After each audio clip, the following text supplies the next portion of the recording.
Hi friends, welcome to Sumitra சமையலறை. இன்னைக்கு வீடியோவில் மெதுவடை தாங்க எப்படி செய்யலாம்னு பார்க்க போகிறோம். அதுவும் மிக்ஸிலே மாவு அரைச்சி எப்படி நம்ம ஈஸியாக செய்யலாம் தாங்க பார்க்க போகிறோம். வாங்க எப்படி செய்யலாம்னு பார்க்கலாம்.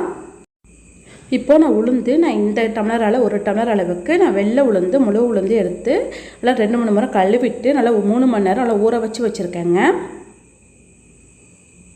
இப்போது நாம் அரைச்சிக்க போகிறோம். அதுக்காக தண்ணியெல்லாம் வடிச்சிட்டு நம்ம உளுந்தை மட்டும் தனியாக எடுத்து வச்சுக்கலாம். இப்போ ஒரு மிக்ஸி ஜாரில் நம்ம அரைக்க போகிறோம். அதுக்காக மிக்ஸி ஜார் தாங்க நான் எடுத்து வச்சுருக்கேன். இப்போ உளுந்தில் நம்ம தண்ணி எதுவுமே சேர்க்காமல் நம்ம வெறும் உளுந்து மட்டும் ஊற வச்ச உளுந்து மட்டும் நம்ம சேர்த்துக்கலாம்.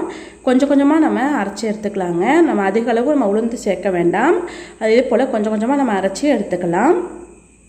இப்போது நான் தண்ணி எதுவுமே சேர்க்கலைங்க. தண்ணி தெளித்து தான் நம்ம அரைச்சிக்க போகிறோம். இதே போல் எவ்வளோ நைஸாக அரைக்க முடியுமோ அந்த அளவுக்கு நைஸாக அரைச்சி எடுத்துக்கலாம். மிக்ஸி அரைக்கும் பொழுது விட்டு நல்லா அரைச்சி எடுத்துக்கலாங்க. இப்போது அரைச்ச உளுந்து மாவை நம்ம வேற ஒரு பாத்திரத்துக்கு மாற்றி எடுத்துக்கலாம்.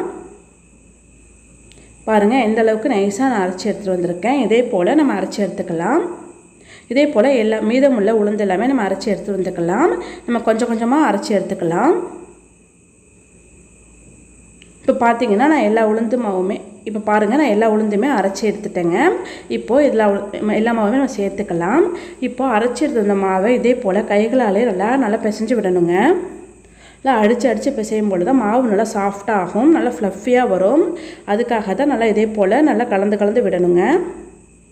ஏன்னா மிக்ஸில் அரைச்சிருக்கிறதுனால மாவு அந்தளவுக்கு நமக்கு காணிருக்காது. அதனால் இதே போல் நல்லா மிக்ஸ் பண்ணும்பொழுது மாவு நல்லா ஃப்ளஃபியாக வருங்க, நல்லா சாஃப்டாகும். இதே போல் நல்லா மிக்ஸ் பண்ணி விட்டுக்கலாம். இல்லை ஒரு 10 நிமிஷத்துக்கு இதே போல் நம்ம கலந்து விட்டோம்னாலே மாவு நல்லா சாஃப்டாக வந்துடுங்க. இப்போ பார்த்தீங்கன்னா நமக்கு மாவு நல்லா ரெடி ஆகிடுச்சு பாருங்கள். இதே போல் நல்லா ஃப்ளஃபியாக இருக்கணும். இதே போல் நான் கலந்து விட்டுக்கலாம். இப்போது நமக்கு வடை போடுறதுக்கான மாவு ரெடி ஆகிடுச்சு. இப்போ இந்த மாவு கூடவே நான் ஒரு பெரிய வெங்காயம் பொடியாக கட் பண்ணி சேர்த்துருக்கேன். கூடவே 2 பச்சை மிளகாய் பொடியாக கட் பண்ணி சேர்த்துருக்கேங்க. பொடியாக கட் பண்ண இஞ்சி ஒரு துண்டு சேர்த்துருக்கேங்க. தேவையான உப்பு நல்லா ஒரு ஸ்பூன் அளவுக்கு உப்பு சேர்த்துருக்கேன். பொடியாக கட் பண்ண கருவேப்பிலை சேர்த்துக்கலாம். கடைசி ஒரு 1/2 ஸ்பூன் அளவுக்கு பெருங்காயத்தூள் சேர்த்துக்கலாம். இது கூடவே ஒரு 3 டேபிள் ஸ்பூன் அளவுக்கு அரிசி மாவு சேர்த்துக்கலாங்க. சேர்த்துட்டு நல்லா மிக்ஸ் பண்ணி விட்டுக்கலாங்க. இது எல்லாத்தையும் சேர்த்து நல்லா கலந்து விட்டுக்கலாம்.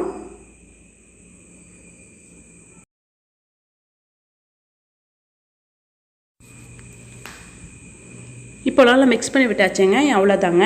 இப்போ நம்ம வடை போட்டு எடுக்க வேண்டியதான். இதே போல் ஒரு பாத்திரத்தில் தண்ணி வச்சுட்டு கையில் தண்ணி தொட்டுட்டு கொஞ்சமாக மாவு எடுத்து நம்ம வடையாக போட்டோம்னா நம்ம ஈஸியாக கையில் ஒட்டாமல் வந்துடும். இதே போல் தண்ணி தொட்டு இதே போல் கொஞ்சம் மாவு எடுத்துக்கலாங்க. இதே போல் நடுவில் கொஞ்சம் ஓட்டை போட்டுட்டு நம்ம எண்ணெயில் இதே போல் போட வேண்டியதான். அப்படி செய்யும் பொழுது நமக்கு ஈஸியாக வடை சூப்பராக போட்டுடலாம். இப்போ ஸ்டவ் ஆன் பண்ணிவிட்டு ஒரு கடாயில் எண்ணெய் சேர்த்துருக்கேங்க. வடையெல்லாம் பொரிச்சு எடுக்கிற அளவுக்கு எண்ணெய் சேர்த்து சூடு பண்ணி வச்சுருக்கேங்க. இப்போது வடையை நம்ம சேர்த்துக்கலாம். இப்போ மிதமான தீயில வச்சு வடையை நல்லா வேக விட்டு வச்சுக்கலாங்க. இதே போல் வடையெல்லாம் சேர்த்த பிறகு ஒரு 2 நிமிஷத்துக்கு அப்படியே விட்டுடலாங்க. அடியில் நமக்கு எல்லாம் செவந்து வந்துடும். அப்போது நம்ம திருப்பி போட்டுக்கலாம். உடனே திருப்பி போட வேணாம். இப்போ நல்லா வடையெல்லாம் நல்லா செவந்து வந்திருக்கு பாருங்கள். இப்போ நம்ம திருப்பி போட்டு நல்லா வேக விட்டு எடுத்துக்கலாம். இதே போல் திருப்பி போட்டு நல்லா வேக விட்டு எடுத்துக்கலாம். இப்போ நல்லா கலர்லாம் மாறி வந்திருக்கு பாருங்கள். இப்போ நல்லா வடையெல்லாம் வெந்துடுச்சு. அந்த பபிள்ஸ் எல்லாம் ஓரளவு நல்லா கம்மியாகிடுச்சு பாருங்கள். இந்த ஸ்டேஜில் நம்ம வடையை எடுத்துக்கலாங்க. அவ்வளோதான், சூப்பரான மெதுவடை ரெடி ஆயிடுச்சு. இந்த மெதுவடை ரொம்பவே கிறிஸ்பியாக இருக்குங்க. இப்போ மீதமுள்ள மாவையும் நம்ம வடையை போட்டு எடுத்துக்கலாம். அவ்வளோதான், சூப்பரான மெதுவடை நமக்கு ரெடி ஆகிடுச்சு பாருங்கள். ரொம்பவே கிறிஸ்பியாக இருக்கும். இதே போல் நீங்களும் செஞ்சு பாருங்கள். செஞ்சு பார்த்துட்டு எப்படி இருந்துச்சுன்னா கமெண்ட்ஸில் சொல்லுங்கள். லைக் பண்ணி ஷேர் பண்ணுங்கள். இந்த வீடியோ பிடிச்சிருந்தால் மறக்காமல் சப்ஸ்கிரைப் பண்ணிக்கோங்க. தேங்க்யூ.